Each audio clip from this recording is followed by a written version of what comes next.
कि import export कर लो और ये कर लो, पैसे बन जाते हैं। हम सिखाएंगे आपको, आप आओ हमारे पास। मुझे लगता है कि सब फर्जी है वो चीज़। अगर कोई कहता है कि मेरे पास आ जाओ, मैं इंपोर्ट एक्सपोर्ट सिखा दूंगा, तो ये इजी रहता है कि मतलब कोई बाहर का प्लेयर आके हमारे दूसरी कंट्री में जाके एक्सपोर्ट कर रहा है वहाँ से। नहीं जी, इजी तो देखो नहीं है। आपको एक वो इस्टेब्लिशमेंट करनी है कि आप किसी कंट्री में हो और वहाँ पे लोगों को कैसे समझते हो, उन तक कितना डीप जा सकते हो, सब कर सकते हो। जैसे आप इंपोर्ट कर रहे हैं तो खर्चा तो बहुत आता होगा इसमें, मतलब कि इतना ज़्यादा, क्योंकि यहीं पे सब कुछ हो रहा है इसके साथ। शिपिंग कॉस्ट है, सब चीज़ें इन्वॉल्व है इसके अंदर। वहाँ से जैसे एक्सपोर्ट होता है, first thing is for understanding export and import, you have to understand the product. एक जने से लिया, इम्पोर्ट किया, अपने ब्रांड में पैक किया और लोकल डिस्ट्रीब्यूशन में उसको बेच दिया। मैं कहूँगा that was a good model 15 years back, 20 years back, कि कोई भी आपने प्रोडक्ट ले लिया और उसको आपने कहा कि मैं तो उसको एक्सपोर्ट करूँगा, मैं इस मार्केट में एक्सपोर्ट करूँगा। मेन तो जिस मार्केट में आपको भेजना है उस मार्केट में भी वो कहीं से इंपोर्ट होना चाहिए। इंपोर्ट एक्सपोर्ट आपको करना है तो आपको तो पहले यही समझना पड़ेगा जी कि आप कौन सी कंट्री में हो।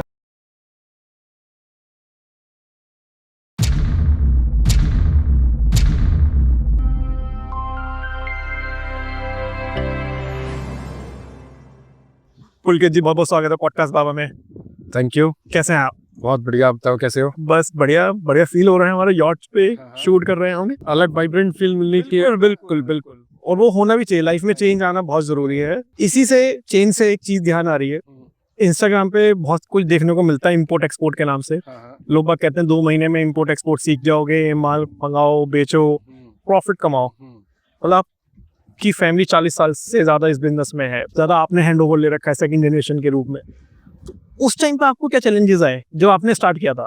इंपोर्ट एक्सपोर्ट में लोग कहते हैं कि इंपोर्ट एक्सपोर्ट कर लो और ये कर लो, पैसे बन जाते हैं। हम सिखाएंगे आपको, आप आओ हमारे पास। इतना इजी होता है मतलब? मुझे लगता है कि सब फर्जी है वो चीज़। अगर कोई कहता है कि मेरे पास आ जाओ, मैं इंपोर्ट एक्सपोर्ट सिखा दूंगा और उससे तुम पैसा बना लोगे, I don't think so that is true at all. कोई तुम्हें इंपोर्ट एक्सपोर्ट कैसे सिखा सकता है? इंपोर्ट एक्सपोर्ट का प्रोसीजर ही तो है, कॉम्प्लायंस ही तो है। अगर पेपर वर्क है, ये है, वो सब करना है, वो तो आजकल आप ऑनलाइन चले जाओ, आपको सारी लिस्ट वैसी मिल जाएगी कि जी एक्सपोर्ट की क्या फॉर्मेलिटीज़ हैं, इंपोर्ट की क्या फॉर्मेलिटीज़ हैं, कौन कौन एजेंट्स हैं, क्या कस्टम फॉर्मेलिटीज़ हैं, वो सारी चीज़ें हैं, कौन शिपिंग लाइन है। तो वो आजकल बैरियर अंडरस्टैंडिंग का नहीं रह गया।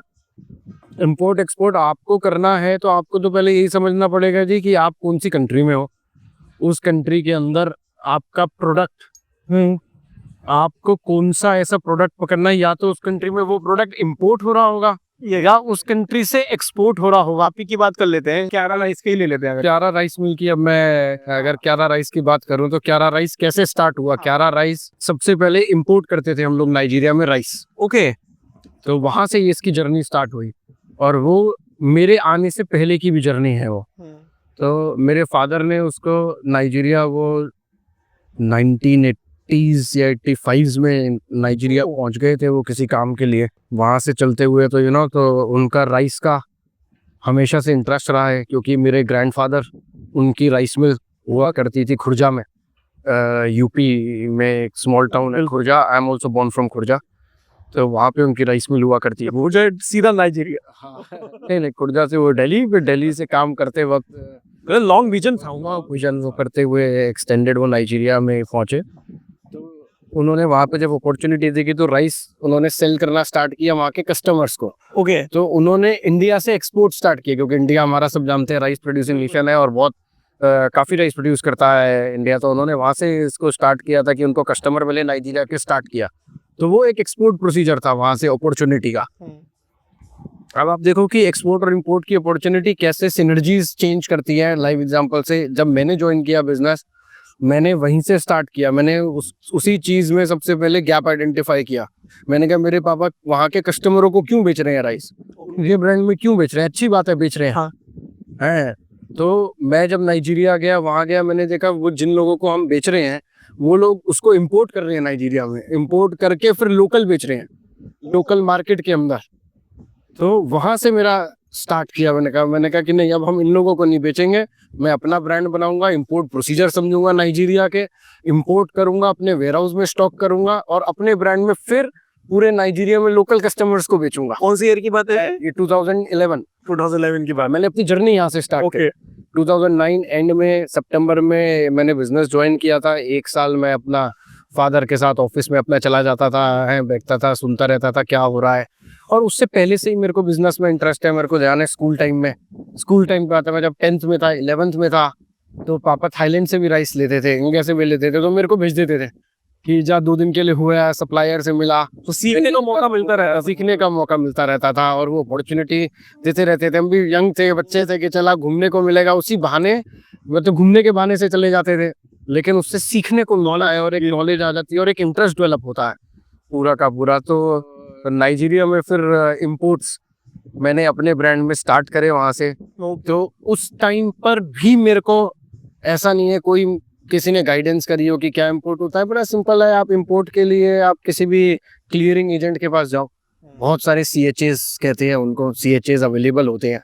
आप 10 CHAs से मिलो, सब आपको प्रोसीजर बता देंगे, सब अपने प्राइसेस बता देंगे कि जी ये प्रोसीजर है, ये है, उनको बिल ऑफ लीडिंग दो, वो क्लियर करके आपको गुड्स दे देते हैं। ओके। मेन आपको इसमें क्या समझना है, आप अगर एक्सपोर्ट कर रहे हैं तो वो प्रोडक्ट जो आप इंडिया से या किसी भी कंट्री से एक्सपोर्ट कर रहे हैं, वो उस कंट्री से ऑलरेडी एक्सपोर्ट होना चाहिए प्रोडक्ट। अच्छा, आप ऐसा नहीं कर सकते, वो चलेगा नहीं कि कोई भी आपने प्रोडक्ट ले लिया और उसको आपने कहा कि मैं तो उसको एक्सपोर्ट करूंगा, इस मार्केट में एक्सपोर्ट करूंगा। मेन तो जिस मार्केट में आपको भेजना है उस मार्केट में भी वो कहीं से इंपोर्ट होना चाहिए, तभी आपकी फिजिबिलिटी उसकी आएगी। तो first thing is for understanding export and import, you have to understand the product, कि कौन से प्रोडक्ट को आपको कंट्री से एक्सपोर्ट करना है, कंट्री में इंपोर्ट करना है, और उसके लिए डेटा अवेलेबल है पूरी कंट्री का। आप किसी भी कंट्री में, वर्ल्ड वाइड कोई भी कंट्री का ऑफिशियल डेटा अवेलेबल है आजकल। तो इस कंट्री में कितना इंपोर्ट हो रहा है, कहाँ कौन कौन से प्रोडक्ट इंपोर्ट हो रहे हैं, कौन कौन से कंट्री से इंपोर्ट हो रहा है, कौन कर रहा है, कौन कर रहा है, और कौन किससे कर रहे हैं, सब कुछ अवेलेबल, कुछ अवेलेबल है, सब कुछ डेटा अवेलेबल है, कुछ हिडन नहीं है डेटा इसके अंदर। तो आप मुझे बताओ, जब कोई डेटा हिडन नहीं है किसी भी चीज से, आपसे भी, मुझसे भी, तो उसमें कोई भी ऐसे एंटर करके कोई कैसे कह सकता है पैसे कमा सकता है? आप ही नहीं कमा पाओगे उसके अंदर अंटिल अनलेस नॉलेज तो है नहीं ना उस चीज में कि कैसे वहाँ पे जाके आपको स्ट्रक्चर खड़ा करना है, कैसे फार्मर्स से बात करनी है। आखिर में खुद की फार्मिंग भी है वहाँ पे। ये भी पूरी अच्छी स्टोरी है। इट इज अ थिंग जो विजन, मेरा भी विजन चेंज किया किसी एक स्टोरी ने। पहले मेरा भी विजन एकदम ट्रेडर की तरह रहता था कि यार एक जने से लिया, इंपोर्ट किया, अपने ब्रांड में पैक किया और लोकल डिस्ट्रीब्यूशन में उसको बेच दिया। मैं कहूँगा that was a good model 15 years back, 20 years back, है ना, और 10 years back also, which was a very good model. But अब because of this information that model is fading away. Okay. तो अब जैसे क्यारा rice farm and rice milling में हम लोग इंपोर्ट करते करते 2014 की बात है, तो 2010 से 14 तक मैंने खूब एक्सपैंड किया नाइजीरिया में, खूब इंपोर्ट करना राइस बिस्कुट, तो अपने ब्रांड में इंपोर्ट करके सेल करा था, जैसे मैंने बताया। फिर नाइजीरिया गवर्नमेंट की पॉलिसी चेंज हुई, तो they wanted to be self sufficient in rice itself, तो वो 100% इंपोर्ट करते थे एंड दे न्यू कि they can grow rice in their own country like India और अदर एशियन कंट्रीज। तो गवर्नमेंट चेंज और that government took a very hard decision and उन्होंने imports ban कर दिए कंट्री में, कि नेक्स्ट डे से इंपोर्ट्स बैन राइस के। तो जो मैंने जो इतने साल से 4-5 साल मेहनत करके बिजनेस बनाया, एक तरफ वो बिजनेस पूरा रातों रात बिजनेस स्टॉप हो गया। नोटबंदी की तरह, एकदम नोटबंदी की तरह एकदम बिल्कुल नोटबंदी की तरह, कि जैसे मोदी आया नोटबंदी में, उसने बोला कि नोट बंद है, वैसे ही कि आप नहीं कर सकते, बिल्कुल नहीं कर सकते उसके अंदर। But that was the, I think, blessing in disguise for me, I would say. Very tough times initially, but उससे जो लर्निंग कर्व मिला और जो विजन क्रिएट हुआ कि you know that these businesses are a lot of policy dependent and country to country dependent, which will eventually revolution आएगा in businesses के अंदर, you know, and they will evolve those businesses। तो इसलिए Nigeria में जब ये हुआ, अब कस्टमर्स को तो राइस खाना है, स्टेपल फूड है, अब उनको चावल कहीं से चाहिए भी। अगर कंट्री से नहीं आ रहा चावल, तो आई एम श्योर इधर उधर से इन्फ्लेट होकर आएगा, तो which you can not do as a entrepreneur. So वहाँ से एक ही अपॉर्चुनिटी अराइज करी कि अगर इस कंट्री में करना है तो उसका मतलब अब चावल उगाना पड़ेगा यहाँ पे, या प्रोसेसिंग डालनी पड़ेगी यहाँ पे फार्मर से चावल खरीद के। ये ऐसे ईयर की बात है, 2014 14 की बात है ये। 2014 की, जैसे इंडिया में होता है, इंडिया में फार्मर्स हैं, हाँ। फार्मर्स चावल उगाते हैं और पैडी उगाते हैं और फिर प्रोसेसर्स उनको परचेज करते हैं, प्रोसेस करते हैं और फिर आगे कस्टमर्स को डिस्ट्रीब्यूट करते हैं या एक्सपोर्ट करते हैं उन लोगों को।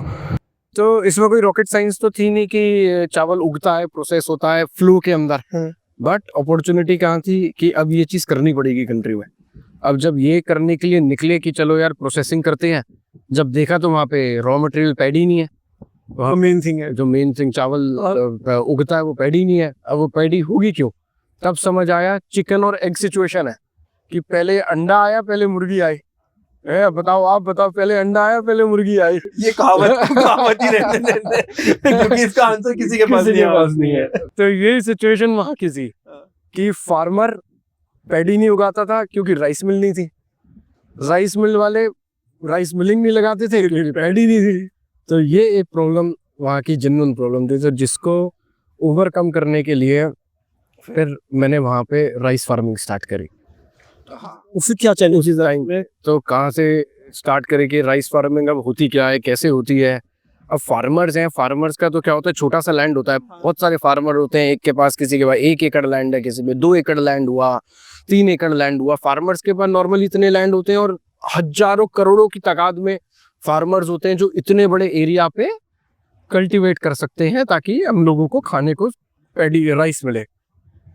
तो वहां पर कोई फार्मर्स थे नहीं, तो अब एज अ कॉर्पोरेट हम लोगों को एज अ कंपनी फार्मिंग करनी थी, तो उसके तौर तरीके क्या होते हैं क्या नहीं होते वो समझने, वहाँ की रूल्स एंड रेगुलेशंस गवर्नमेंट के, सब चीज़ों के।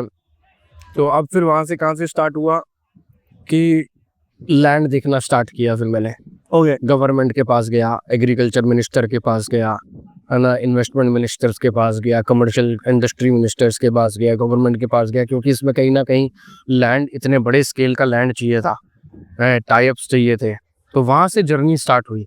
करते करते 1 साल मुझे लगा, खूब मैंने नाइजीरिया ढूंढा, गली गली चप्पा चप्पा पूरे नाइजीरिया का छान मारा। जो चीज 100 पे थी उसको जीरो से स्टार्ट करना पड़ा, जीरो से स्टार्ट करना पड़ा मेरे को उसको पूरा का पूरा। और जीरो से भी ऐसा नहीं था, ट्रेडिंग स्टार्ट करनी पड़ी कि किसी से ले लिया और बेच दिया, ढूंढना पड़ा, ऐसी थी, उगानी पड़ी।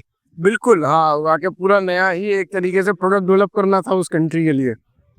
तो बिग चैलेंज। मतलब उस समय आपको मतलब कहीं नहीं डीमोटिवेट नहीं हुआ है आपकी, मतलब ये हो क्या रहा है मेरे साथ? डीमोटिवेट हुआ मैं। That 1 year of my life, I would say one of the darkest year of my life, कि पूरा चलता हुआ धंधा बंद हो गया, खत्म हो गया धंधा, अब क्या करूं, नहीं करूं। But the best part was, इन सब चीज़ों में हमेशा मेरी फैमिली ने बहुत सपोर्ट किया, मेरे फादर ने बहुत सपोर्ट किया, मेरी वाइफ ने बहुत सपोर्ट किया। ये सब की ठीक है, तो है, इससे सीखो और आगे बढ़ो, और इससे अपॉर्चुनिटी देखो कितनी बढ़िया मिली। करेक्ट, है ना। तो अब मैंने जब फिर लैंड देखना चालू किया, फिर फार्मर्स के पास उनको अप्रोच करना चालू किया कि भाई तुम लोग क्यों नहीं उगा रहे हो चावल, यहाँ पे उगाओ चावल। तो उन लोगों से पता चला उनके पास नो हाउ नॉलेज नहीं है, इंफ्रास्ट्रक्चर नहीं है, कैसे उगाना है, इनपुट्स कैसे चाहिए, क्या टेक्नोलॉजी चाहिए, क्या मार्केट में चल रहा है जिससे यील्ड अच्छी आए। तो प्रॉब्लम समझ आई। तो फिर मैंने एक पार्सल ऑफ लैंड गवर्नमेंट से लीज पे लिया। ओके। उनका कोई 85 साल पुराना एक साइट थी जो उन्होंने इरिगेशन के लिए बनाई थी, जो डैम से इरिगेशन होती थी उसमें with the natural flow of water. There was a dam से कैनाल्स बने हुए थे, नेचुरल ग्रेविटी से पानी आता था, उससे इरिगेशन का था, but that was abandoned. Okay. तो मैंने उनसे वो लीज पे लेके I will rehabilitate this site, है ना, क्योंकि नेचुरल वाटर आएगा तो कॉस्टिंग कम रहेगी ऑफ कोर्स, कि आप अगर ग्राउंड से पानी ला रहे हो, सब कर रहे हो, मोटर वोटर। तो वहां से उनसे लीज पे लेके थोड़ा लैंड डेवलप किया, फार्मर्स को इकट्ठा किया, उनको सिखाया, टीम इस्टेब्लिश करी, इंडिया से फार्मर्स लेकर गया, इंडिया टीम लेकर गया, फिर उन लोगों को सिखाना चालू किया, उनको इनपुट्स दिए कि ये ट्यूशन देना पड़ा उन्हें एक तरीके से, मतलब ABCD पूरा सिखाया कि उनको फर्टिलाइजर भी दिए, उनको मशीनें भी दी, उनको इंडियन फार्मर्स भी दिए कि इसको ऐसे उगाओ, ये टाइमलाइंस हैं। पहले वो स्टडी किया, सॉइल स्टडी किया, वेदर स्टडी किया, कि भाई इस टाइम पे बीज बोना है, अब ये करना है, क्रॉप उगती है तो कितने सारे चैलेंजेस होते हैं, इंसेक्ट्स आ गए, ये आ गए, पेस्टिसाइड्स डालो, अब ये चीजें करो। चीज में कितना टाइम लग गया टोटल आपको तो पूरा? मेरे को जब मैंने स्टार्ट करी फार्मिंग इनिशियली तो 2014 में से मैंने रिसर्च स्टार्ट करी थी। 2015 में मैंने एक लैंड गवर्नमेंट के साथ टाई अप किया था कि पीस ऑफ लैंड 2015 में, और आज 2025 है and I am the largest processor in Nigeria in terms of quantity and in terms of the infrastructure for the paddy which I have. And when I say largest, I am at a 400,000 tons of rice per year. और जो second और third player होंगे, I think they are much lower than me, but then we don't have much official figures किसकी कैसे हैं, but ये crop है। तो आप देखो स्क्रैच से प्लस साल लग गए मेरे को वापस। और कितने फार्मर्स हैं आपके साथ? आज की डेट में नाइजीरिया में मेरे पास कम से कम 2000 फार्मर्स एसोसिएटेड होंगे, और जिनको आउटग्रोअर स्कीम्स भी हम रन करते हैं, जिनको डायरेक्टली और इनडायरेक्टली लाइवलीहुड भी उनका इम्पैक्ट करते हैं। तो ये तो जो आउटग्रोअर स्कीम्स चलाते हैं, तो ये तो 2000 प्लस फार्मर्स एसोसिएटेड है इसमें, प्लस हम खुद की जो मैकेनाइज्ड फार्मिंग करते हैं उससे जो डायरेक्ट और इनडायरेक्ट फैमिलीज चल रही हैं वो भी कम से कम 2000 फैमिलीज हैं डायरेक्ट, और इनको रोजगार मिल रहा है, रोजगारी मिल रही है। मेरे को ध्यान है अभी तक बहुत अच्छी, and I feel very proud about it and I actually like this thing. तो जब मैं इस जगह पर पहुंचा था फार्मिंग करने, आज भी उस जगह से बैंक 150 किलोमीटर दूर है, जहाँ पे 150 किलोमीटर दूर बैंक है। मेरे को याद है शुरू में जब मैं वहाँ जाता था और आसपास का जो एरिया, एक भी पक्का घर नहीं है, सारे कच्चे घर, किसी के घर पे छत पक्की नहीं थी, सब कच्चे घर, और कोई पॉपुलेशन नहीं थी उस एरिया में। आज की डेट में आप उधर टीन शेड वाले घर जो हम देखते हैं, टीन शेड भी नहीं, मिट्टी के घर कहते हैं उधर, मड हाउसेस। तो नाइजीरिया काफी अंडरडेवलप्ड कंट्री है और वो एरिया काफी रिमोट है, तो मड हाउसेस कहते हैं उन्हें। मड हाउसेस थे, छत भी पक्की नहीं थी उनकी। आज जाओ उधर सबके आसपास सबके घरों की छत पक्की है, पूरे के पूरे उस एरिया के अंदर, है ना। उस एरिया के अंदर पॉपुलेशन है, नजर आती है कि सारी दुकानें लग गई, सब लग गई, सारी चीजें हो गई। तो it is a proud moment to feel कि वो आपने पूरी कम्युनिटी और पूरा एरिया का लाइवलीहुड चेंज हो गया, बिल्कुल अपलिफ्ट किया है ना। तो I think which gives me a lot of kick, है ना, more than what money you earn. ये लाइवलीहुड लोगों का क्या पिकअप कर रहे हो, क्या अपलिफ्ट कर रहे हो, and I think that is more of me. और अभी राइस की बात कर रहे हैं, एक्सपीरियंसेस वगैरह की, तो शुरू में इतने चैलेंजेस, कुछ पता तो है नहीं, फर्स्ट टाइम एक्सपीरियंस कर रहे हो और सब चीज़ें कर रहे हो।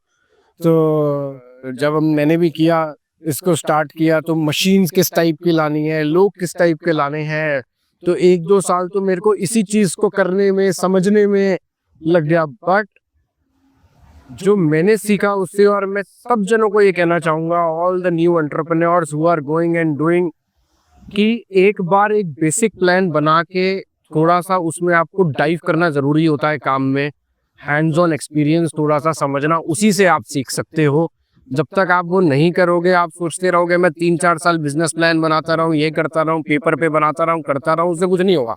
आपको अपने हाथ जलाने पड़ेंगे, थोड़े से करने पड़ेंगे, पड़ेगा, गंदे करने पड़ेंगे, तभी आप सीखोगे। करेक्ट है, और कोई इसका दूसरा तरीका नहीं है। तो सबसे मतलब सीखने का मैं ऐसा एक्सपीरियंस जिसने मतलब आपको इतना चेंज कर दिया, मतलब एक तो जो नोटबंदी वाला है बिल्कुल बंद हो गया कि कर नहीं सकते आप, राइट। उसके बाद कोई एक एक्सपीरियंस मैं जानना चाहूंगा जिसने एकदम कि एक और झटका, यार ये क्या हुआ है।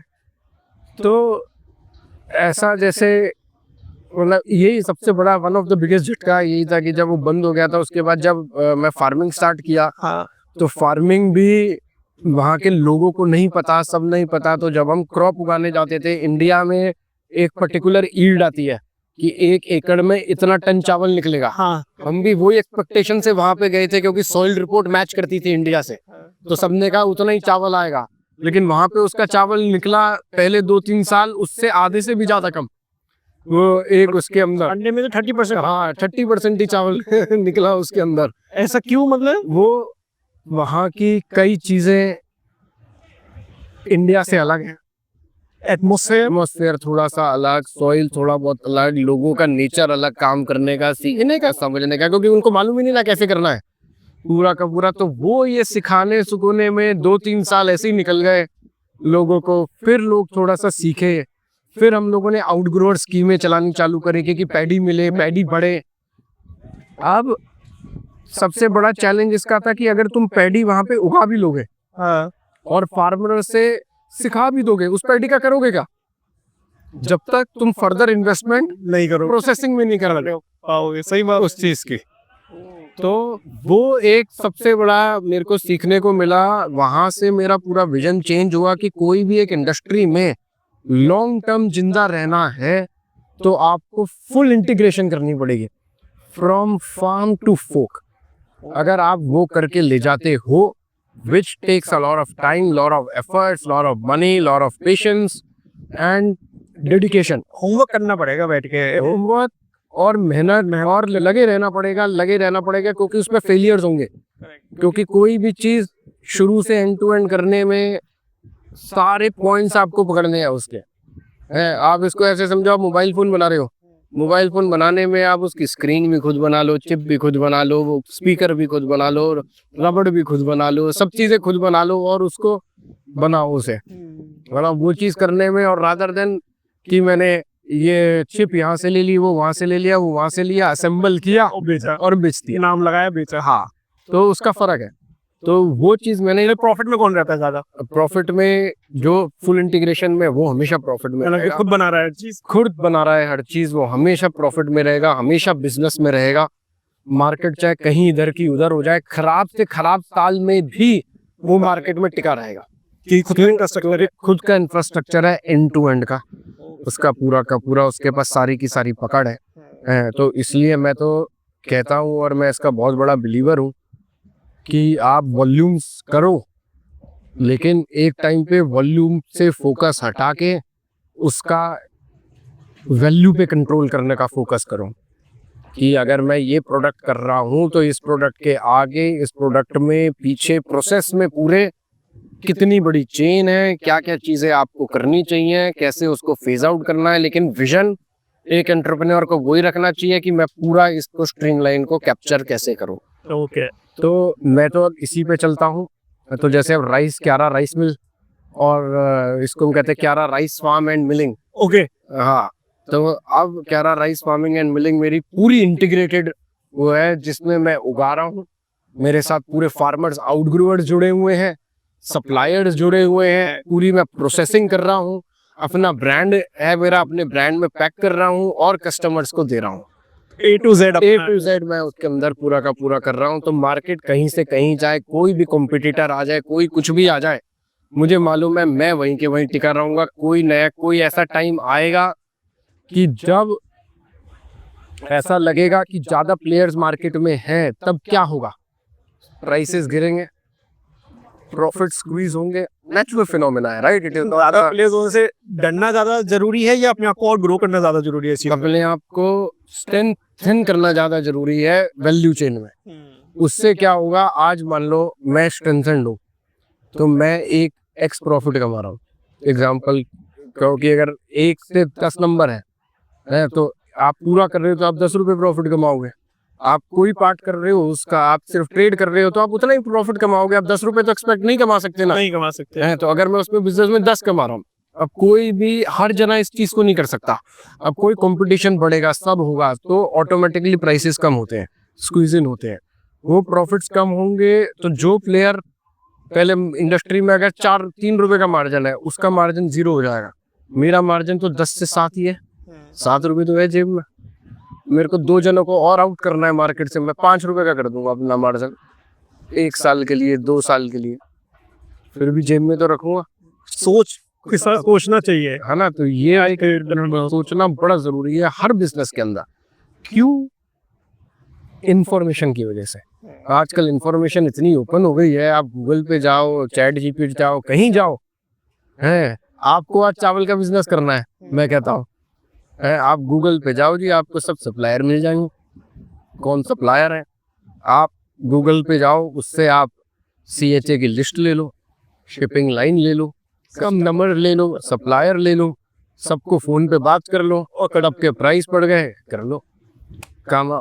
कोई छुपा तो है नहीं किसी से, मैं तो ऐसे नहीं कह सकता कोई हिडन है ही नहीं, हिडन ही नहीं है कोई चीज। क्या चीज हिडन रह गई इसमें कि आपने कंट्रोल पूरा कैसे कर लिया, वो कोई नहीं सिखा सकता आपको, वो आपको खुद की स्ट्रेंथ, अपनी मेहनत से ही करना पड़ेगा। वो अपनी स्ट्रेंथ से आ सकता है, उसमें एक्सपीरियंसेस से आ सकता है। बिल्कुल, अगर आप सो के सुबह उठ के कहो कि मैं आज ये करूंगा तो वो चीज पॉसिबल नहीं है, आपको मेहनत करनी पड़ेगी उस पर। तो इस चीज से जैसे जो नाइजीरिया में हुआ, उससे दो चीजें मेन सीखी मैंने कि एक तो इंटीग्रेशन, कि फुली आप इंटीग्रेट होनी चाहिए सप्लाई चेन के अंदर। दूसरा डाइवर्सिफिकेशन, ओके, कि वो आपको बहुत ज़रूरी है। जो बहुत पुरानी कहावत है, हम लोग उसको मानते नहीं है या इनैक्ट नहीं करते, उसके ऊपर समझते नहीं है कि don't keep all your eggs in one basket, है ना। बहुत पुरानी कहावत है ये सब है। तो जिसने भी कही है, बड़े बुजुर्गों ने एकदम सही चीज़ बोली है। तो जब से ही हुआ तो वहाँ से आई वॉज ऑलवेज कि नहीं, डाइवर्सिफिकेशन हमेशा मेरे माइंड में रहती थी। But this incident made me full true तो एकदम कि हाँ नहीं भाई, ये तो चीज़ करनी ही चाहिए। तो वहाँ से मेरा काजू स्टार्ट हुआ। ओके, कि अब मैं उस कंट्री में राइस कर रहा हूँ तो मेरे को डाइवर्सिफाई करना है और किसी प्रोडक्ट में। तो सबसे पहले डाइवर्सिफिकेशन के लिए क्या चीज़ ज़रूरी होती है, वो होती है सिनर्जीज, कि आप जो बिजनेस कर रहे हो उससे आपकी क्या सिनर्जीज डेवलप होती हैं किस बिजनेस। ओके, राइस इंपोर्ट होता था, काजू उन कंट्रियों से एक्सपोर्ट होता है। तो वहाँ को इसका पूरा इंफ्रास्ट्रक्चर पे रेडी है। इंफ्रास्ट्रक्चर वहाँ पे नाइजीरिया में ऑलरेडी काजू का है, फार्मर्स का जो काजू उग रहा है उस कंट्री के अंदर, और वहाँ से सब एक्सपोर्ट हो रहा है। तो जब मेरी इतनी सॉलिड प्रेजेंस हो गई उस कंट्री में, और जब मैं फार्मिंग कर रहा था और उससे कम्युनिटी बिल्ड कर रहा हूँ, तो मैंने अच्छी फार्मर्स की कम्युनिटी बिल्ड करी अपने, जैसे मैंने आपको बताया अपने फार्मर। बिल्कुल, 2000 फार्मर्स और इतने उससे ज़्यादा फिर लोकल एजेंट्स एसोसिएट हो जाते हैं। तो वो एक कम्युनिटी बिल्ड का जो बेनिफिट मिला, तो वही सेम बेनिफिट से मैं कैशू करने गया अपना, क्योंकि कैशू भी इस अ ट्री क्रॉप।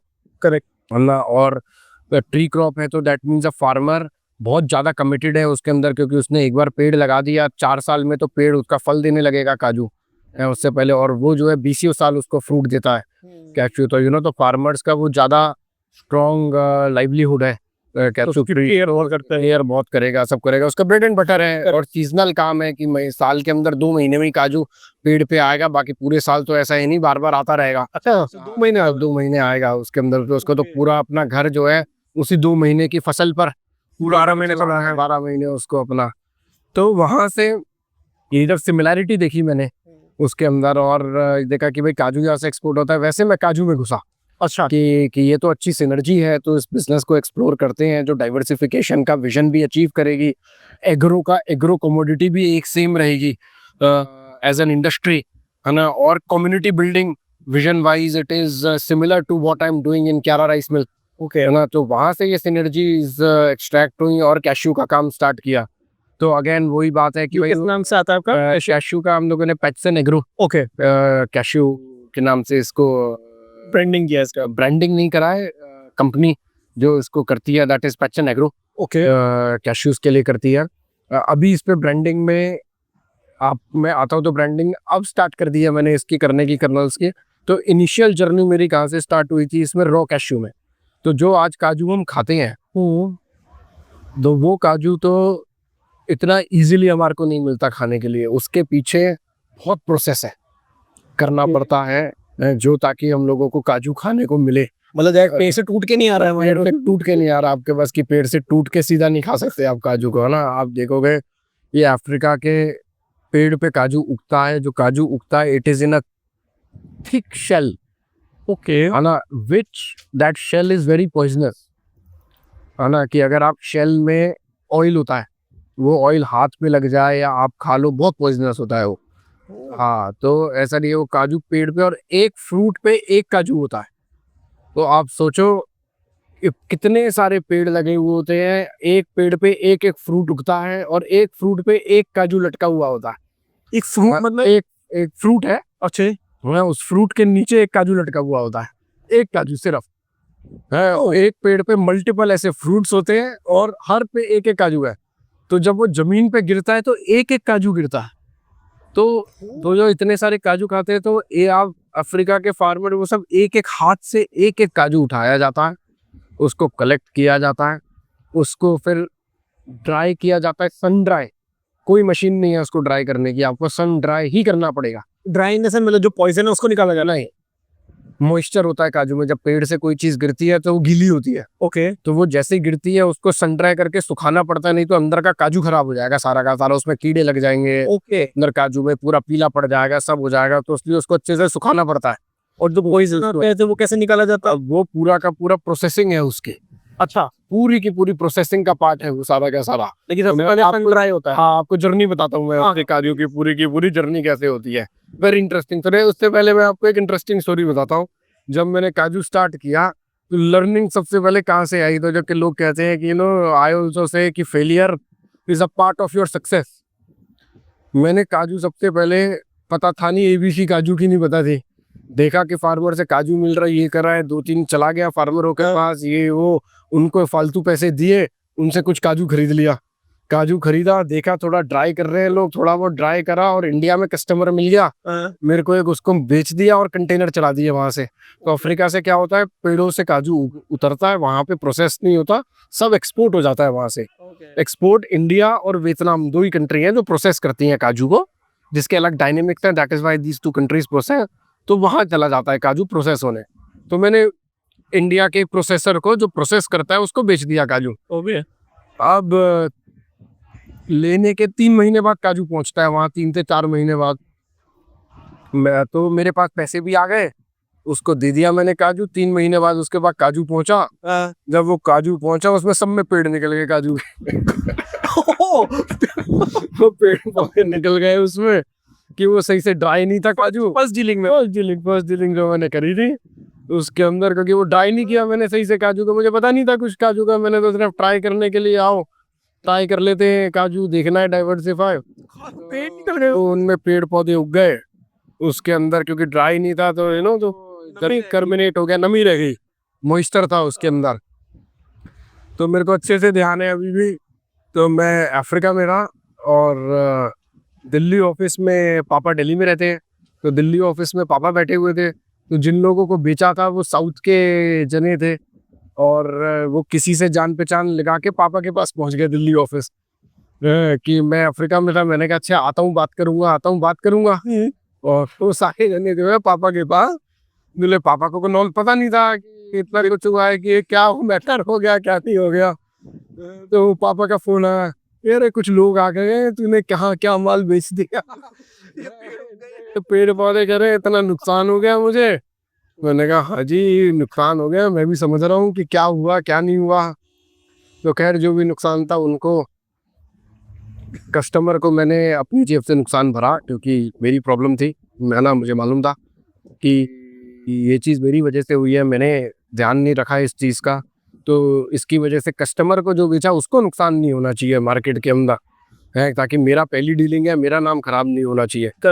तो उसको मैंने जो भी है सेटल किया। प्रॉब्लम हुई क्यों, मतलब कहाँ पे कमी रही? कमी ये रही कि मॉइस्चर था काजू के अंदर, उसको सुखाया। रॉ काजू जब मैंने खरीदा फार्मर से, उसको बहुत अच्छे से सुखाना पड़ता है, जो सन ड्राई काजू को, हाँ सन ड्राई कहते हैं। तो क्या होता है, जैसे 12% मॉइस्चर का काजू आया, उसको तुम्हारे को 9% तक, 8% तक सुखाना पड़ता है।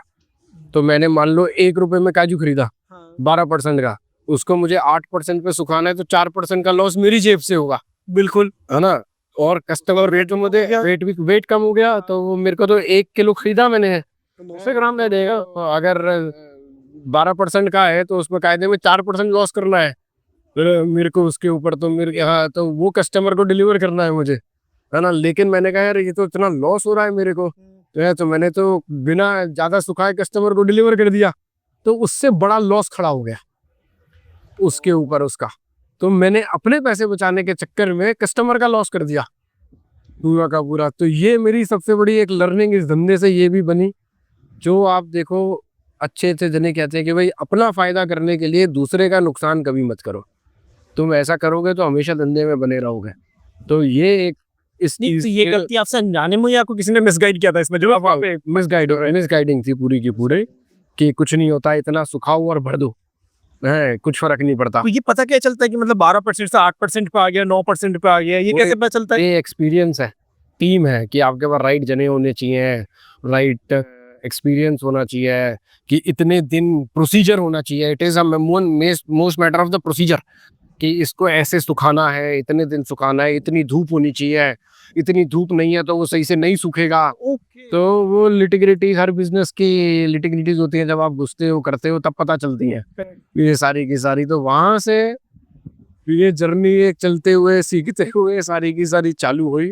तो भैया मतलब मैं ये जानना चाहूंगा, इसको सुखाया क्यों जाता है? मतलब डायरेक्ट जैसे आपने बेका तो उसमें पेड़ उग गए, लेकिन मतलब अगर नहीं सुखाएंगे तो ये समझ आ रहा है कि पेड़ उग जाएंगे, लेकिन फिर भी मतलब कोई और तरीका भी होता होगा, विदाउट सुखाए भी बेचा जा सकता है? नहीं देखो, विदाउट सुखाए तो नहीं बेचा जा सकता। कोई भी एग्रो कमोडिटी का प्रोडक्ट जैसे उगता है, चाहे पेड़ पे हो गए चाहे जमीन से हो गए, तो उसमें मॉइस्चर एक आता ही आता है ना, क्योंकि पानी देना पड़ता है, सब चीजें देनी पड़ती है। तो उसके बाद उसको एक जनरल टर्म होता है, उसको सुखाना तो पड़ेगा, ओके। है ना। अब काजू में क्या होता है कि आप एक तो है उसको सुखा दिया आपने, कि चलो उसमें वापस फर्दर जर्मिनेशन नहीं हुई काजू के अंदर, है ना। दूसरा, उसको सुखाने के, अच्छे सुखाने के और क्या फायदे होते हैं जो बहुत जरूरी है ध्यान में रखने अपने कस्टमर्स को बनाने के लिए और सब करने के लिए, वो ये कि आज 10% आप सुखा के बेच सकते हो मार्केट के अंदर प्रोसेसर को, लेकिन मैं उसे और सुखा के बेचता हूँ कस्टमर को। क्यों? उसका कलर, आज हम काजू देखते हैं तो सफेद कलर होगा तो आज हमें अच्छा लगेगा ना कि सफेद कलर है, हम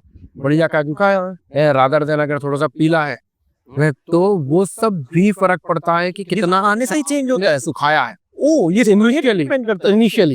इनिशियल कितना अच्छा सुखाया है आपने, उस पर बहुत डिपेंड करता है कार्य कि आपका, कि आगे कस्टमर का फर्दर प्रोसेस, जैसे आप प्रोसेसर हो, अगर मैं उगा के आपको बेच रहा हूँ तो मैंने किस तरीके से उसको सुखाया, किस तरीके से आपको डिलीवर किया, मेरे प्रोसीजर और प्रोसेस पे ये चीज बहुत डिपेंड करेगी कि आपने उसकी प्रोसेसिंग कैसे करी, आपको उसकी प्रोसेसिंग करने में क्या क्या फायदा हुआ, आपको उसकी प्रोसेसिंग करने में कितना कम खर्चा हो रहा है, आपको कितना बढ़िया कलर मिल रहा है उस चीज का। बेस्ट कलर वाइट होता है। हाँ, तो उस चीज पे बहुत डिपेंडेंट करता है ये काजू का। मतलब व्हाइट है तो मतलब 8% तक उसको वो रखा गया है। 8% तक बिल्कुल रखा गया है, और टाइम पर इमीडिएटली आते ही उसको सुखा दिया गया है। अच्छा, इसमें भी वो होता है कि आग की सुखाया बाद में बाद में सुखाया, कितनी देर में सुखाया, क्वालिटी गिर जाती है इसके अंदर। जैसे काजू का एक शेल है, एक जो पेड़ पे काजू उगता है उसका सिर्फ 25% काजू मिलता है खाने को, सिर्फ 75% वेस्ट। 75% शेल है, जो सिर्फ और सिर्फ शेल है। ओके। हाँ, सिर्फ 25%, 24 से 25% काजू निकलता उसके अंदर है। तो अब उस काजू में भी अलग अलग ग्रेड होते हैं जो आप खाते हो। कोई छोटा ग्रेड होता है, आप कोई बड़ा काजू खाते हो, हैं कोई छोटे साइज का, कोई टुकड़ा खाते हो, कोई बिना रिंकल का खाते हो, कोई होता है एकदम बढ़िया साफ काजू है। तो वो सब डिपेंड करता है सारा काजू आगे कैसे बनेगा, जितना आपने शुरू में कंट्रोल अच्छा किया इसका। एक वो काजू आता है इसको छू के बड़ा मुलायम होता है, मतलब सॉफ्ट होता है, वो अलग चीज होती है या वो भी इसी का पार्ट होता है? सारा का सारा काजू का वो और ज्यादा रिफाइंड है। वो और ज्यादा रिफाइंड हो गया है।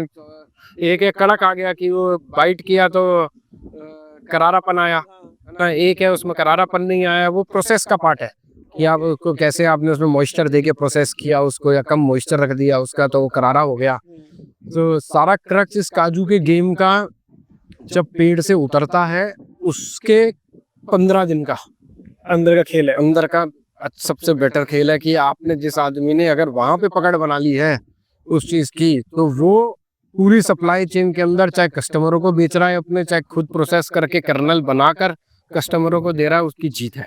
और साल में 2 महीने अंदर, साल में 2 से 3 महीने में काजू आता है, फिर अलग अलग कंट्री में थोड़ा स्प्रेड हो जाता है। ज्यादा अफ्रीका डेवलप मेन अफ्रीका है काजू जो है, बिल्कुल काजू जो है मेन अफ्रीका। 50% काजू वर्ल्ड का अफ्रीका में ग्रो होता है। ओके। उसके बाद बाकी बचा हुआ 50% काजू जो है वो वियतनाम और इंडिया में ग्रो होता है। ओके, और कहीं नहीं है पूरे। क्वालिटी का फर्क आता है इनकी, मतलब अलग अलग पहचान है इन सबकी। नहीं, जैसे चावलों की बात की आपने, बताया था कि इंडिया में अगर इतनी लैंड है तो इतना किलो चावल आएगा, ऐसा ही है, ऐसे नहीं लगा ऐसी कि इतने पेड़ पे कितनी फसल आई, वो सेम है इसमें।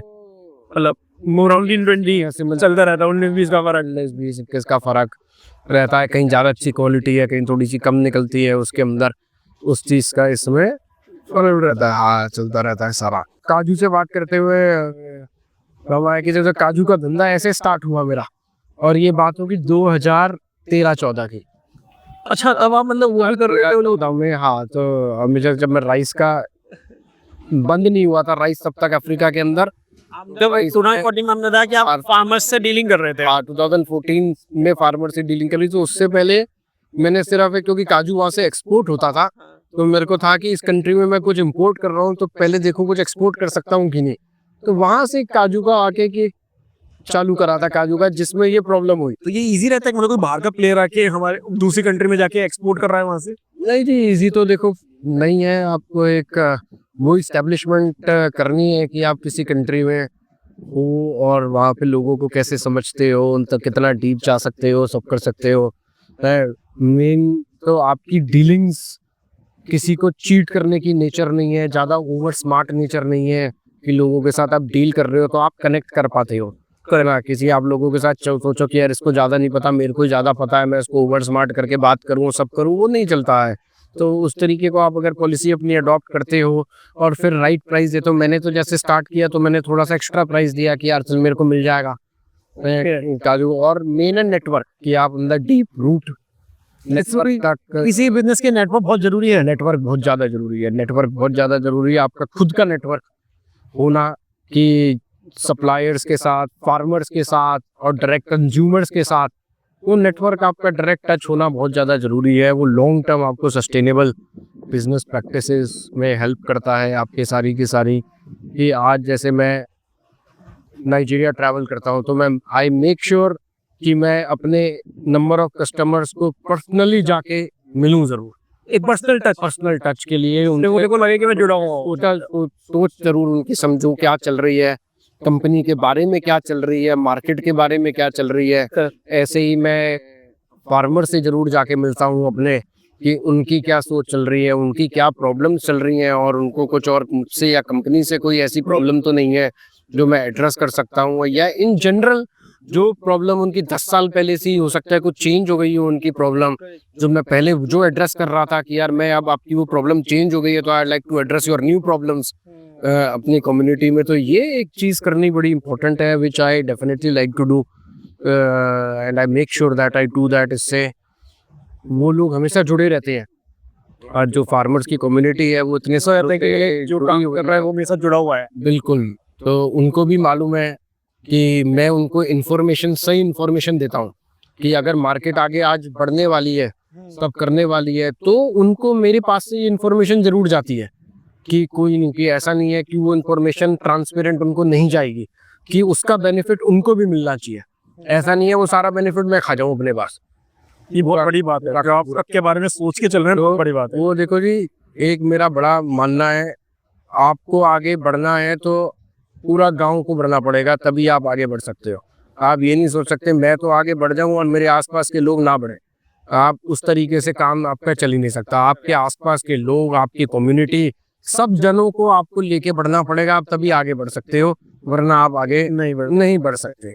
तो ये चीज़ मैंने अपने फादर से सीखी, अपने ग्रैंडफादर से सीखी, अपनी फैमिली वैल्यूज से सीखी, और ये चीज़ को मैं इम्प्लीमेंट भी करता हूँ। जैसे मैंने आपको बोला कि कोई भी मेरे आप कम्युनिटी और फार्मर से आप बात करोगे, मिलोगे, वो करोगे, सबसे बेस्ट बात यही है कि मार्केट के अप्स एंड डाउन्स जो होते हैं मैं उनमें उनको पार्टिसिपेट जरूर कराता हूँ।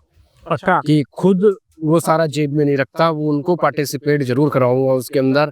और वो कैसे, by only way of information, correct, कि अगर मेरे पास कोई इन्फॉर्मेशन है वो उनके पास नहीं है, तो वो उनको शेयर करना। ऐसे ही वो मेरे साथ भी शेयर करते हैं इन्फॉर्मेशन, उनको अपनापन आ गया कि उनको भी मालूम है कि अगर यार आज एक साल में उनको एक बुरा मिला था क्रॉप का, अब अगले साल उनको दिख रहा है कि यार उनका उतने ही लैंड में वो एक नहीं सवा हो रहा है बुरा।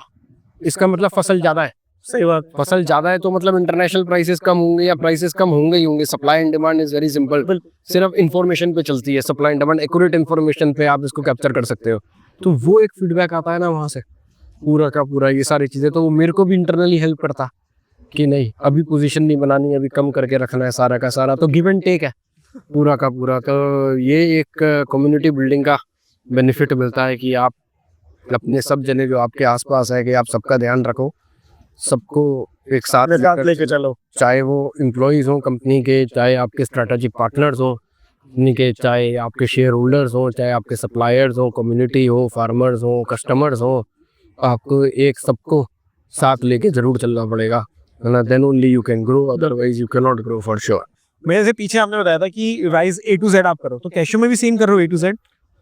अब कर रहा हूँ कैशू में भी A to Z। देखो विजन एक वही है कि कोई भी आप प्रोडक्ट करो उसको फुली इंटीग्रेट आपको कैप्चर करना है, सिर्फ वॉल्यूम्स पे नहीं जाना है, एक टाइम पे उसकी वैल्यू एडिशन पे फोकस करना है। ओके, तो कैशू में भी मैंने ऐसा ही किया और अब इसको उसी डायरेक्शन में मैं जा रहा हूँ। तो जैसे मैंने स्टार्ट किया था रॉ कैशू ट्रेड करना, कि फार्मर से लिया और प्रोसेसर्स को बेचा, करेक्ट। तो इसमें मैंने कहाँ से स्टार्ट किया, एक अपनी चेन बनाना फार्मर्स की, कम्युनिटी की, कि अपनी परचेज कैसे स्ट्रेंथन करूं पूरी की पूरी। Strong. तो वो जब मैंने स्ट्रेंथन करता चला गया, अब उसके आगे इंटीग्रेट करने के और क्या क्या प्रोसेसेस रह गया, मेरे को उसकी प्रोसेसिंग में जाना था कैश्यू के। ये मैं फार्मर से परचेज तो कर रहा हूँ, जिन प्रोसेसर्स को बेच रहा हूँ तो वो प्रोसेसिंग अब इन हाउस मेरे को करनी चाहिए, ताकि वो इन हाउस प्रोसेसिंग करके जो कैश्यू कर्नल बनता है वो मैं कस्टमर्स को फाइनली बेच सकूं, so that I can be integrated in my entire business. तो ये करने के लिए मेरी बैकवर्ड इंटीग्रेशन चेन मैंने ऑलमोस्ट 7-8 ईयर्स दिए उसको स्ट्रेंथन करने के लिए। ओके, तो 2012 से 2020 तक मैंने उसको बहुत अच्छे से स्ट्रेंथन किया, जिसमें मैंने अपनी कम्युनिटी ऑफ फार्मर्स और एजेंट्स और लोकल बाइंग एजेंट्स उन सबको डेवलप कर लिया पूरा का पूरा। कम्युनिटी बिल्डिंग और ये सारी पूरी मैंने स्ट्रेंथनिंग करी अपनी 8 साल में। अब इसका आगे के जो प्रोसेसेस हैं कि मेरे को प्रोसेसिंग में जाना है ताकि मैं इंटीग्रेट कर सकूं, तो अब 2020 में मैंने प्रोसेसिंग मिल एक एक्वायर करी इंडिया के अंदर। ओके। हाँ, तो प्रोसेसिंग जो है इंडिया और वियतनाम में हो रही थी, तो इसमें इस्टेब्लिश करने के लिए एक की प्रोसेसिंग एक्वायर करी, तो वहाँ से एक स्टेप फर्दर बढ़ा इसके अंदर again to complete the entire vision of cashew. मैं कि अब आज की डेट के अंदर मैं कैश्यूज फार्मर से प्रोक्योर कर रहा हूँ directly from the farmers and the agents over there.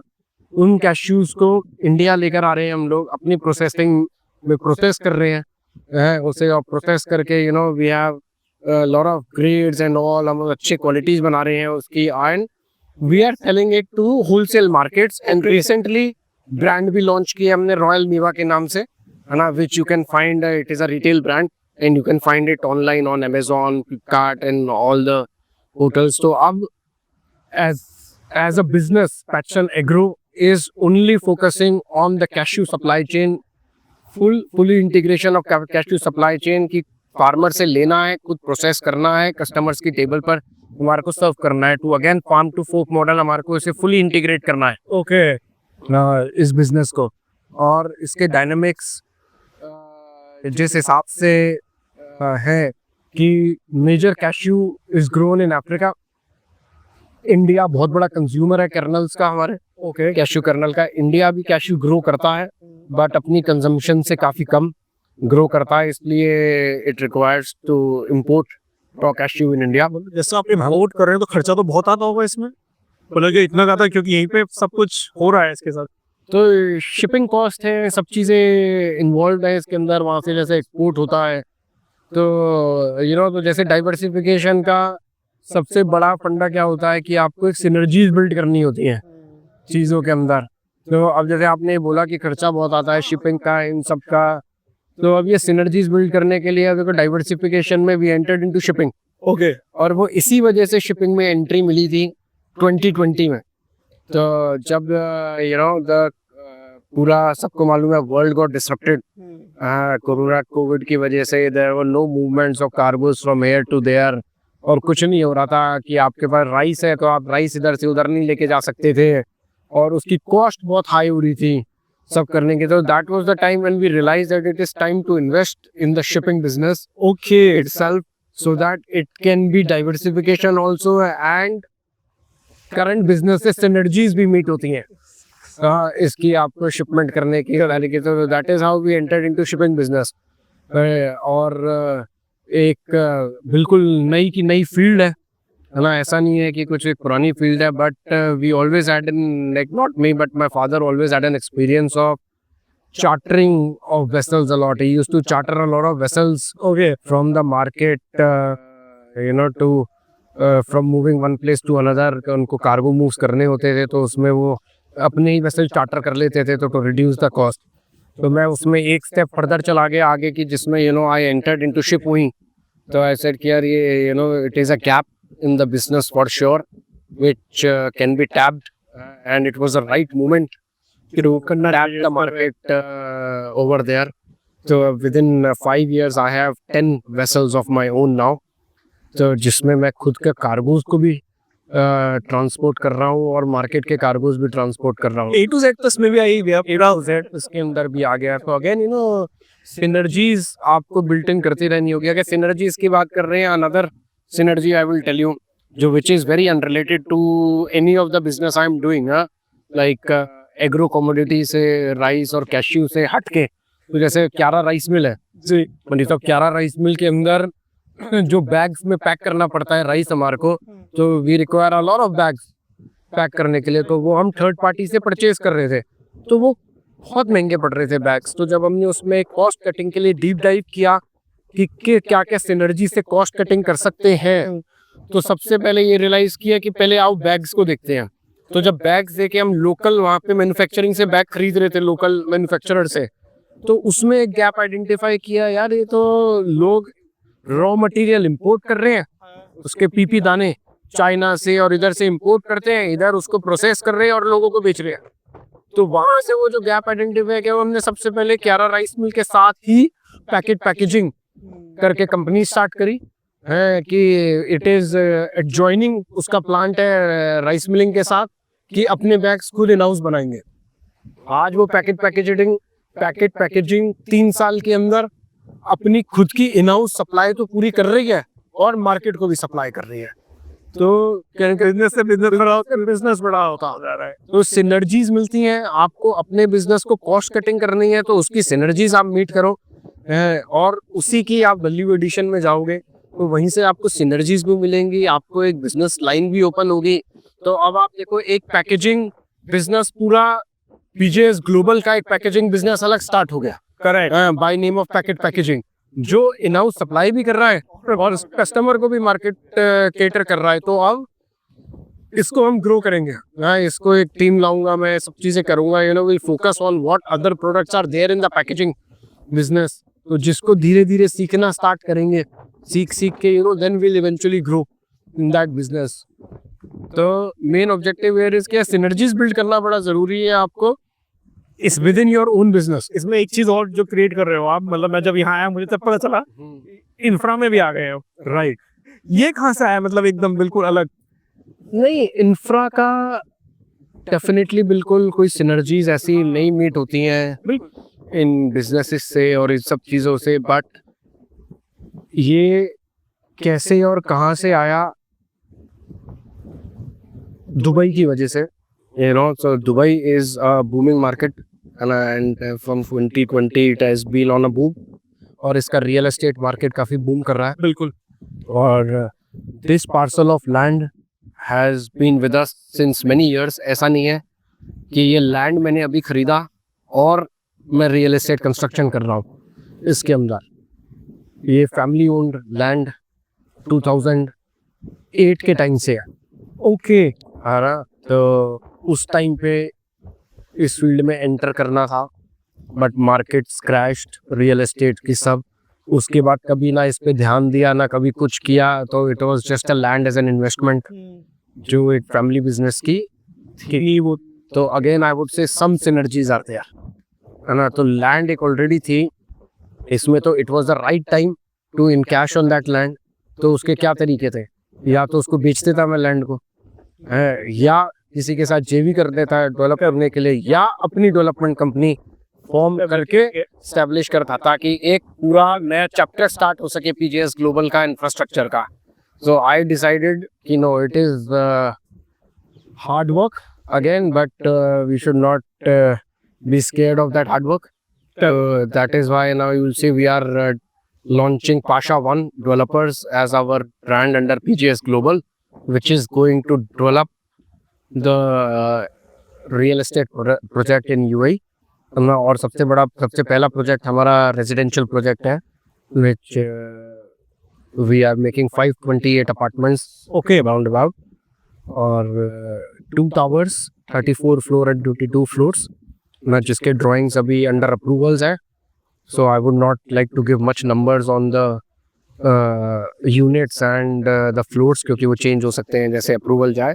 But yes, synergies और diversification को vision में रखते हुए Yuki one developer is coming up, and we are making sure इसके अंदर we bring in our family values, bring in our legacy, we bring in our lifestyle, which we have, all luxury, all that with a package of affordability. तो उसके vision से हम इस project को, इस company को लॉन्च कर रहे हैं. You will soon see that this company is launching. इतनी सारी चीजों में हाथ डाल रखे हैं बिजनेसेस ने. मतलब मेरे दिमाग में देखती जरा, जिस उम्र में लोग रिटायर होने की सोचते हैं कि यार बैठ के खाएं, इतने सारे बिजनेस चल रहे हैं, आप वहाँ पे रिट्राई कर रहे हो. मतलब अभी 15 साल बाद अपनी जर्नी के एक और प्रोजेक्ट लेके आ रहे हो. मतलब इतना, मतलब ग्रोथ की कोई डेफिनेशन मुझे आपके लेवल पे समझ नहीं कि कहीं पे रुकना चाहिए या ग्रोथ अनएक्सपेक्टेड है, मतलब बस करते जाओ.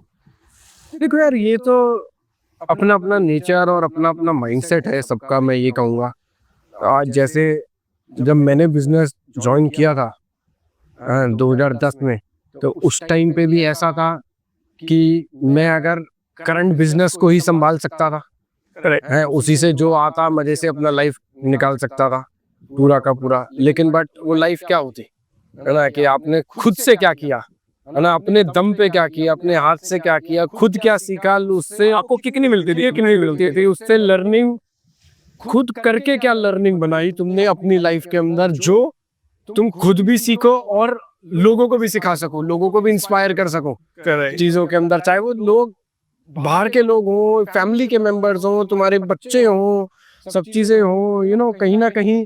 तो मेरे अंदर तो हमेशा यही रहा है कि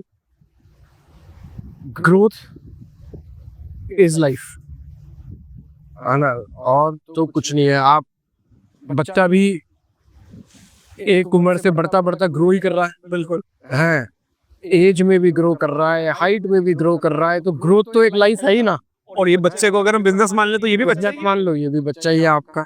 मैं तो इसमें पालना तो ऐसे ही पड़ रहा है ना पूरा. धंधे के बिजनेस के अंदर ग्रोथ आपको, चलो डाइवर्सिफिकेशन एक अलग चैप्टर है कि आप अलग अलग बिजनेसेस कर रहे हो, उसको डाइवर्सिफाई कर रहे हो, ये कर रहे हो. बट अगर हम बात करें एक बिजनेस की, कि हर जना डाइवर्सिफाई नहीं कर सकता, हर जना नहीं सोच सकता, नहीं कर पाता जो करना चाहिए. बट अगर सब एक ही बिजनेस कोई आदमी कर रहा है, उनके एग्जांपल्स लेते हैं, है ना, जो सिर्फ एक, उन्होंने भी बहुत अच्छे अच्छे बिजनेसेस बनाए हैं सिंगल फोकस करके, बिजनेसमैन ने.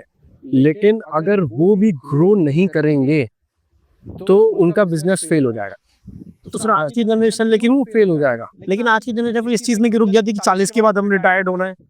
फिर वो तो परसोना है सबका, ये इतनी टेंशन नहीं लेनी, इतना हेडेक नहीं लेना, ये नहीं करना, वो नहीं करना, 2 पैसे अपने आएंगे, मौज से जिंदगी जिएंगे, ये करेंगे, वो करेंगे. मुझे लगता है कि आप काम करते रहोगे तो आपको पूरा दिन वो किक मिलेगा.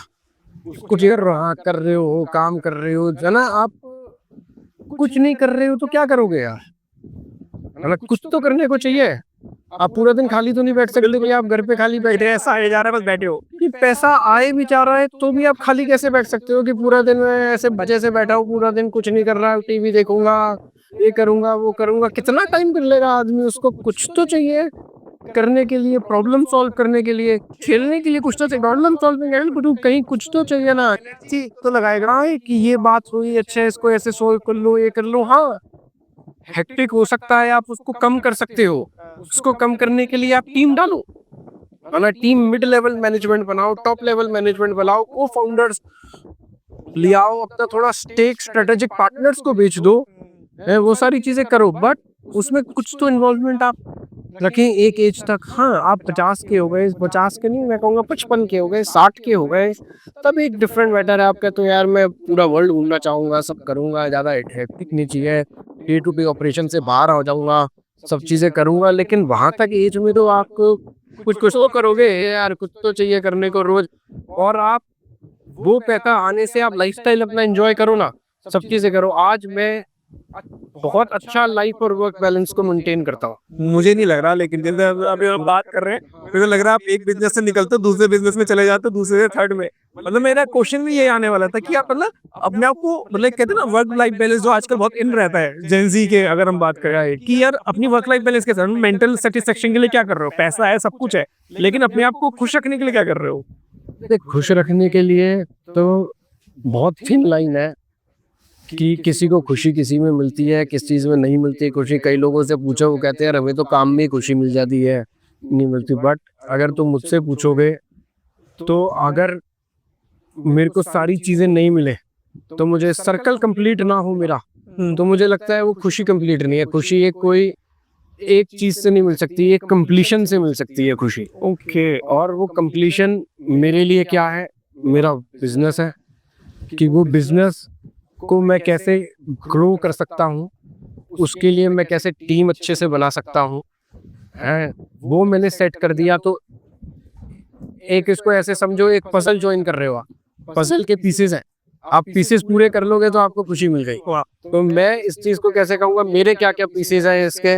एक पीस मेरा है कि मेरा बिजनेस, कि मैं अपने कुछ घंटे अच्छे से बिजनेस में दूं। उसके बाद दूसरा, मैं अपनी वाइफ को और बच्चों को खूब अच्छे से टाइम दूं। है, अगर मेरे पास बिजनेस की वजह से उनके लिए टाइम नहीं निकाल पाया तो मेरा पजल पूरी नहीं हुई है। तो मैं अपनी वाइफ को, बच्चों को हॉलीडे पे भी खूब जाता हूँ, मैं वीकेंड्स भी उनके साथ स्पेंड करता हूँ मैं। उसके बाद जो मेरे को फिर पर्सनल क्या क्या चीजें मेरे को, जैसे यॉट पे घूमना बड़ा पसंद है। यॉट पे रहना तो मैंने इसलिए यॉट भी ले रखी है अपनी। मेरे बच्चों को भी यॉट बहुत पसंद है, तो उनके साथ मैं खूब टाइम स्पेंड करता हूँ अपनी यॉट पे, है ना। तो नई हॉबी डेवलप करी इससे, हमने सर्फिंग सीखी। तो मैं अपने बच्चों के साथ सर्फिंग करता हूँ वीकेंड्स में, मैं आता हूँ अपनी यॉट पे, वीकेंड्स पे सर्फिंग करता हूँ। ये तो सब हुआ मेरा फैमिली के साथ। अब खुद के लिए पर्सनल, बिल्कुल पर्सनल क्या चाहिए मेरे को, मेरे को हमेशा से बचपन से गाड़ियों का खूब शौक रहा है, ड्राइविंग का खूब शौक रहा है। तो वो चीज़ मैंने लेटली रियलाइज करी कि I am missing on my personal thing. तो अब आप देखोगे, मैंने जो जो मेरे को गाड़ी पसंद है, मैं गाड़ी खरीदता भी हूँ। उसके बाद कार चलाने का खूब शौक है, तो मैं अब प्रोफेशनल ड्रिफ्टिंग भी करता हूँ, है ना। I am a professional drifter now. मेरे पास ड्रिफ्टिंग कार भी है मेरी, Nissan Z370। Not I mean start की है मैंने ड्रिफ्टिंग, मेरे को 3 साल हो गए आज ड्रिफ्टिंग करते हुए। स्टार्ट नहीं गई, मैं एक्सपर्ट है मतलब। साल हो गए मुझे अब ड्रिफ्टिंग करते हुए। तो मैं मेक श्योर करता हूँ 10-12 दिन में जो है मैं 3-4 घंटे 5 घंटे अपना ड्रिफ्टिंग के लिए चला जाऊँ। तो जब वो कर रहा होता हूँ तो इट इज़ अ बस, it is a cut off from everything. क्यों, जब मैं वो ड्रिफ्ट कर रहा हूँ मैं कुछ और सोच ही नहीं सकता है। कुछ और माइंड में चलेगा तो मैं ड्रिफ्ट नहीं कर पाऊंगा अपनी, है पूरी की पूरी। क्योंकि आप तो ना, आप ड्रिफ्टिंग कर रहे हो, सब चीजें कर रहे हो, तो और बाकी चीजें दिमाग में चलेंगे तो चल ही नहीं सकती हो। आप वो वहीं पर ही हो, आप उसी के अंदर खोए हुए हो, कोई मतलब ही नहीं, दुनिया जहाँ सब भूल गए हो आप। मतलब आपका टॉनिक है पूरा एग्जैक्टली कि मतलब अगर वो ड्रिफ्ट हो रही है तो टॉनिक मिल रहा है। एग्जैक्टली ये कि हाँ यार, मैं एंड में खींच रहा हूँ, कार चल रही है, वो ड्रिफ्ट हो रही है, इधर चल रही है, ऐसे जा रही है, डोनट्स हो रहे हैं पूरे है। उसके बाद टैंडम ड्रिफ्टिंग कर रहा हूँ मैं, जिसमें 2 गाड़ियां साथ में है, कभी वो मुझे चेस कर रहा है, मैं उसको चेस कर रहा हूँ कार को। तो वो एक एड्रेनलिन रश भी खूब मिलता है उससे, है। और एक मैं कहूँगा कि हर चीज से, फैमिली से, बिजनेस से, सब चीज से एक कट ऑफ भी मिलता है मेरे को। तो जो कई जने कहते हैं कि वो स्कूबा डाइव करते हैं, पानी के नीचे जाते हैं तो एकदम कट ऑफ हो जाते हैं ना वर्ल्ड से, ऐसे ही ड्रिफ्टिंग के लिए पूरा वर्ल्ड से कट ऑफ हो जाता हूँ मैं उस टाइम पे। तो ये ऐसी ऐसी कुछ चीजें हैं जो एक एंटरप्रेन्योर को, चाहे वो लाइफ के किसी भी फेज में हो, वो सब चीजें उसको समझनी बड़ी जरूरी है। ऐसा नहीं है कि आप सुबह शाम काम करते ही रहो, करते ही रहो, करते ही रहो, तभी आप कुछ अचीव कर पाओगे। मैं पहले का बहुत डिसबिलीवर हूँ कि नहीं, आप अगर एक ही काम सालों उसी को करते जा रहे हो तो आप नहीं ग्रो कर सकते यार, कैसे करोगे। है, आपको टाइम भी तो चाहिए दूसरा कुछ सोचने के लिए, टाइम भी तो चाहिए हाथ में, उसी बिजनेस में क्या और बेटर कर सकते हो उसको सोचने के लिए, दूसरा बिजनेस क्या कर सकता हूँ उसको सोचने के लिए टाइम चाहिए ना। हर टाइम आपको कैसे मिलेगा हाथ में, जब आप एक ही काम कुछ टाइम तक कर लिया उसको डेलीगेट नहीं करोगे।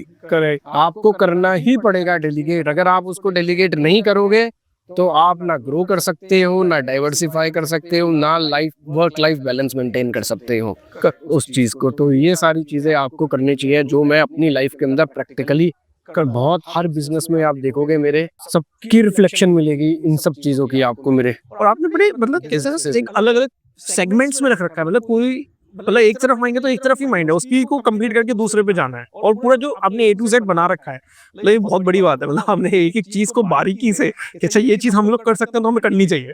तो इसमें एक मैं अपने एक्सपीरियंस से बताऊं, सबसे बड़ी बात मैं क्या करता हूँ, एक बिजनेस पकड़ा मैंने, हाँ, उसके साथ सिनर्जीज में 1 2 3 बिजनेस स्टार्ट जरूर कर लिए हैं, लेकिन फोकस इसी पर है स्केल करने का, और दूसरे बिजनेस को लर्निंग का फोकस है, क्योंकि कोई भी बिजनेस आप पहले दिन तो सीख नहीं सकते, आपको टाइम चाहिए। देखो बहुत बड़ा एग्जांपल है 2014 में आप फार्मर से करे तो आपने एक्सपोर्ट करना स्टार्ट कर दिया। जैसे काजू का मैं आपको बताऊं, राइस का बिजनेस मेरा पूरा हार्डकोर फोकस था स्केल करने का, लेकिन डाइवर्सिफिकेशन का काजू मैंने थोड़ा बहुत स्टार्ट कर दिया था, और एक आध जने हायर कर रखे थे मैंने, ताकि मैं 2 4 साल उस बिजनेस को सीखूं, ग्रो ना करूं, चाहे उसमें चाहे पैसे ना बनाऊं मैं उसके अंदर, लेकिन सीखने लेकिन काम करता रहूं मैं उसका, ताकि सीखने को मिले मेरे को उस बिजनेस का। कि जब इस बिजनेस को एक थोड़ा सा स्केल कर दिया मैंने, और स्केल करने के बाद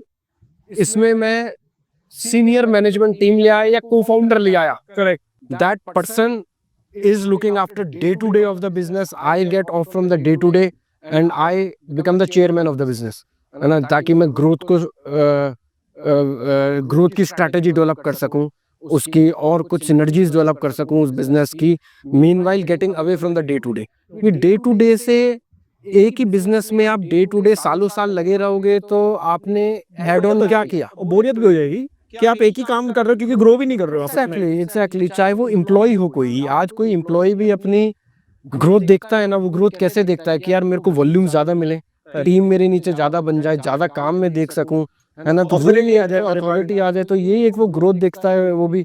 एक एम्प्लॉय को आप एक ही काम सालों साल दे दोगे, वो भी फ्रस्ट्रेट होके चला जाएगा है, और दूसरा जना डालना पड़ेगा। ऐसे ही तुम्हारे साथ होना चाहिए as an entrepreneur. So founder of any business should definitely step back from day to day if the founder wants to grow into multiple businesses, wants to diversify, wants to grow his business multifolds. So he has to step back from day to day. Otherwise, according to me, you cannot do that for sure. अब जैसे तो examples मैंने अपने businesses के अंदर Kiara rice mill and rice farming में 3 साल कोई नहीं था मेरे साथ, मैं अपने पास करता था। टीम मैंने अपनी लोकल टीम बना रखी थी, है ना, good professionals. Of course the team you need to get is definitely a good team, जो आपके लिए काम भी करे और आपको कई जने सिखा भी सके, है ना, उस टाइप की टीम चाहिए आपको। बट देन जब इसको मैं ग्रो कर रहा था बिजनेस को, 3 साल बाद मैंने फिर रियलाइज किया कि यार now the strategy of growth is set, कि ये धंधा फार्मिंग ही होगी और इसमें राइस मिलिंग करके हमारे को अब क्वांटम इसका पुश करना है, पुल करना है। और मीनवाइल मैं कैशू बिजनेस को स्टार्ट कर दिया था मैंने समझना, तो मैं इसमें को फाउंडर लेकर आया अपने क्यारा राइस मिल बिजनेस के अंदर।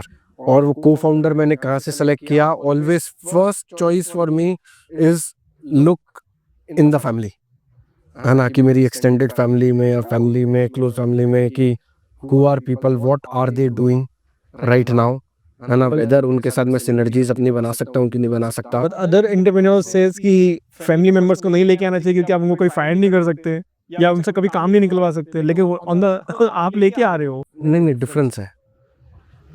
फैमिली मेंबर को लाना as an employ on the salary basis is very different.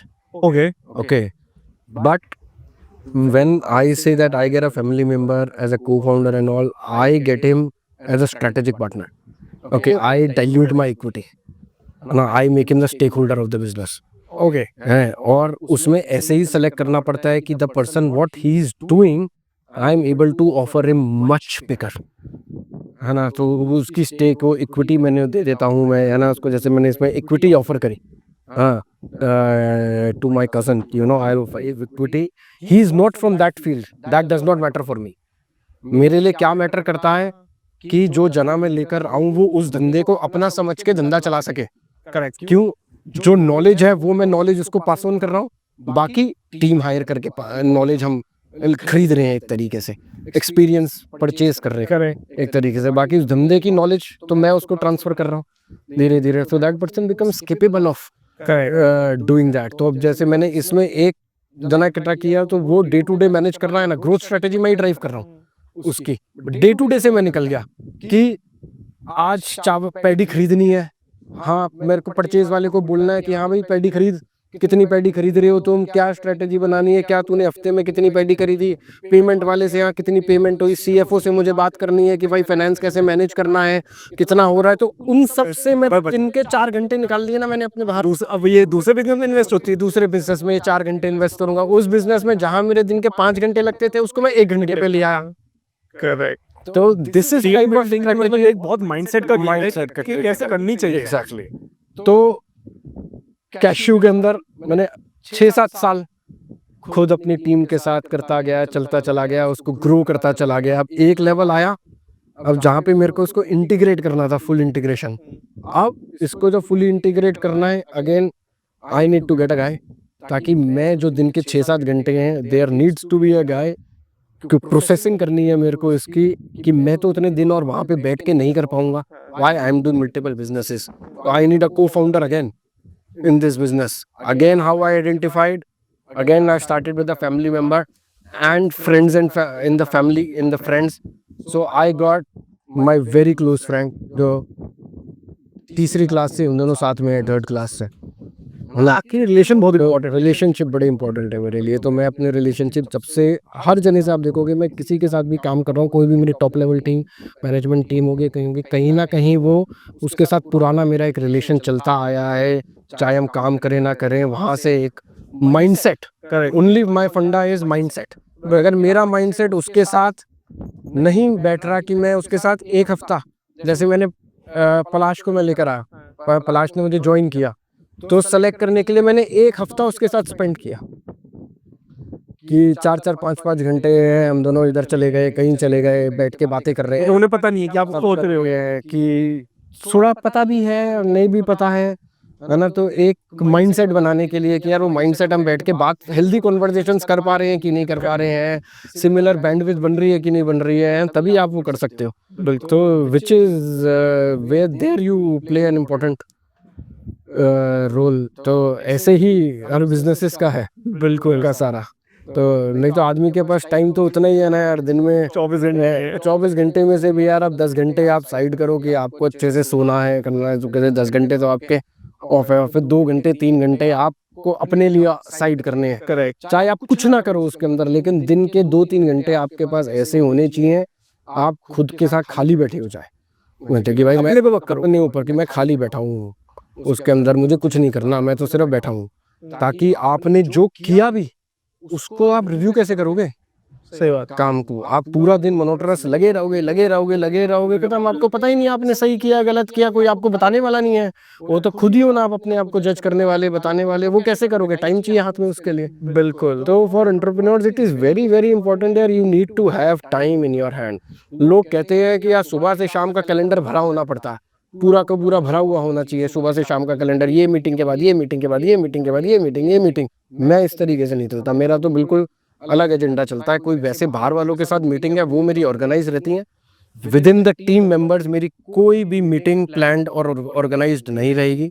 मैं उसको डे पे प्लान करता हूँ कि ऑफिस पहुँचता हूँ कि अच्छा ठीक है आज इस पे फोकस है, तो इन टीम मेंबर्स के साथ मैंने बात करी है और एक ही सेगमेंट को लेके चलना है, जो रिव्यूज करने हैं, और उसमें भी 1 घंटा 1.5 घंटा मीटिंग करी, बैक टू बैक कभी नहीं रखूंगा मैं मीटिंग्स, पूरे दिन के अंदर कभी भी नहीं रखूंगा बैक टू बैक मीटिंग्स। एक मीटिंग के बाद गैप चाहिए कि थोड़ा सा काम किया, उसी मीटिंग के बारे में सोचना है तुम्हें, कि यार ये मीटर बिजनेस का करा किया। कहते हैं ना पूरा माइंडसेट चेंज कर दिया, मतलब जैसे लोग हम सुनते आए रील्स में देखते हैं बिल्कुल चेंज है, मतलब आपका बिल्कुल डिफरेंट है, उनसे कोई भी मैच नहीं करता है। तो सबकी अपनी सोच है, कैसे लोग करते हैं, क्या करते हैं, लेकिन मेरा क्या मानना है यार, आप अपने आप को टाइम नहीं दोगे, खुद को रिव्यू नहीं करोगे, तुमने क्या आगे करना है, खुद स्ट्रेटजी बनाओगे, ये तो तुम ही बना सकते हो। करेक्ट। एंड आई थिंक आप कोई भी अच्छे फाउंडर्स ले लो, उनसे आप बात करोगे, I think they will come up with a similar approach for sure. They will definitely come up with a similar approach. I'm not talking about the CEOs. CEOs are different. They are chief executive officer. What is their role? Is to manage the company day to day. Correct. हाँ, उनका वही role होता है एक पूरा का पूरा, है ना। तो those people are very different people, है ना। As a founder, it is not necessary that you can be the CEO of your company. No. ना आपको वो सोचना चाहिए कि एज अ फाउंडर आप CEO बन सको कंपनी के, है ना। एज अ फाउंडर आपको फाउंडर ही रहना है।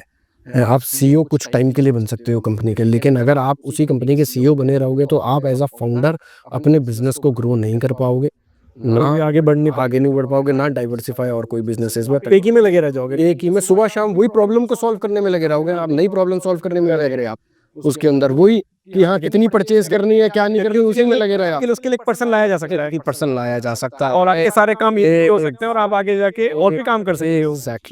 एग्जैक्टली उसके लिए तो आप हायर कर सकते हो ना। बिल्कुल, वो चीज़ आप हायर कर सकते हो, उसको हायर करो ना, उसको आपको खुद क्यों करनी है। करेक्ट। वो चीज़।